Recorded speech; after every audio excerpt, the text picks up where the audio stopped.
Tohisu mõisa tuntakse Kohila vana koolimajana. Eelmisel aastal avati mõisapargis nimeline pink legendaarsele koolijuhile Otto Ternole. Sel aastal 20. augustil avati vilistlaste annetuste toel nimeline pink keemiaõpetajale Milvi Laanmetsale. Sellega on ellu kutsutud tore traditsioon jadvustada mälestus meie kooli väärikatest õpetajatest. Eelmise aasta oktoobris Otto Ternole pinki pannes tekkis mõte, et neid õpetajaid, keda meie veel mäletame, on palju selliseid, kes vääriks meeldejätmist. Kui Otto Terno oma pingi sai, siis mingil hetkel ma mõtlesin, et järgmisena peab saama pingi Milvi Laanmets. Aga ega see mõte sinna jäigi, kuni ma Inna Laanmetsa nägin poe juures ja võtsin sabast kinni, ütlesin, et nii nüüd Milvi Laanmets peab oma pingi saama. Ja Inna Laanmets siis tegi asja teoks. Milvi Laanmets asus Kohilasse tööle 1957. aastal, kus ta töötas 31 aastat.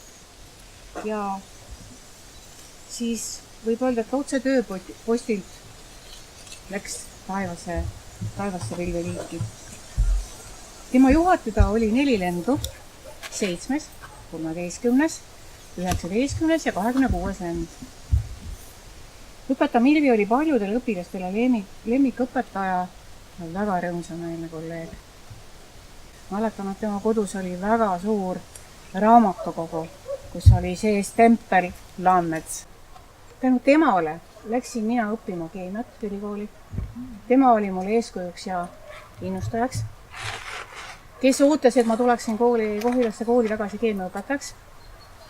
Aga ma oleksin võib-olla tulnud, aga mul oli nii suur austus ja aukartus tema ees, et ma arvasin, et ma olen temast 1000 kordi kehvem ja sellepärast ma ei julenud seda ettepanekut vastu võtta.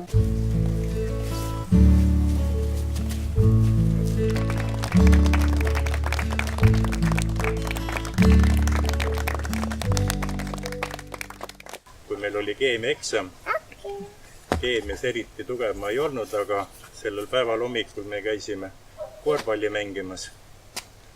Tulin tagasi ja eksamil Milvi küsib, et kuidas oli. Mõtlesin, võitsime. No selge. Sain 3 ära. Asi korras. Kui Milvist oli saanud meie klassijuhataja, siis selgus, et tegelikult ei olnud ta nii kuri ühti, seal kus ei pidanud kuri olema. Aga oli seal kuri, kus pidi. Ja tegelikult oma klassi igasuguse muu koolikursuse eest kaitses ikka tublisti ja õpilasi. Мне было 15 лет, когда Милви приехала с Эркой, с мужем, в Абхазию. Я жила в Абхазии.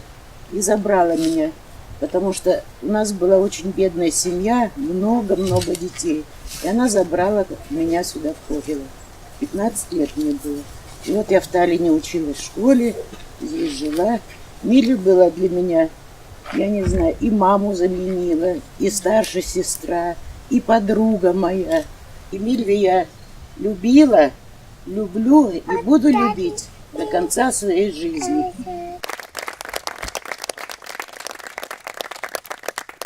Meil oli esiteks eelkõige ikka ema.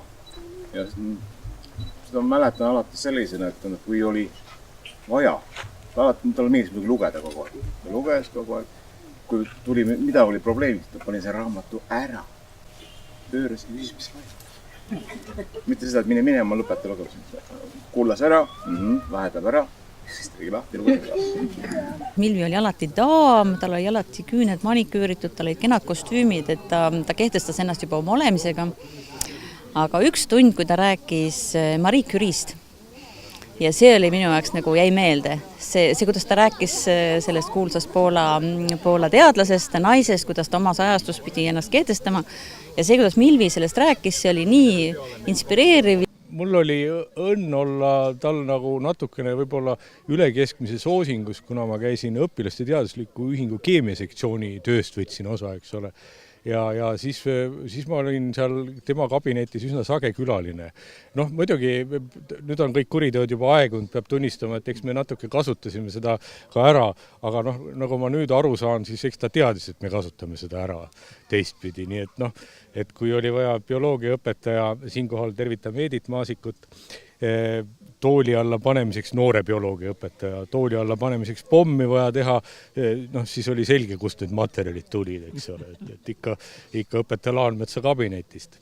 Meie oma suguseltsi poolt täname nüüd kõiki koosviibijad, kõiki annetajaid, kes meie oli emana siis selle ilusa pingise teinud selle esimese töökoha juurde, kus ta siis oma õpetaja põlve alustas.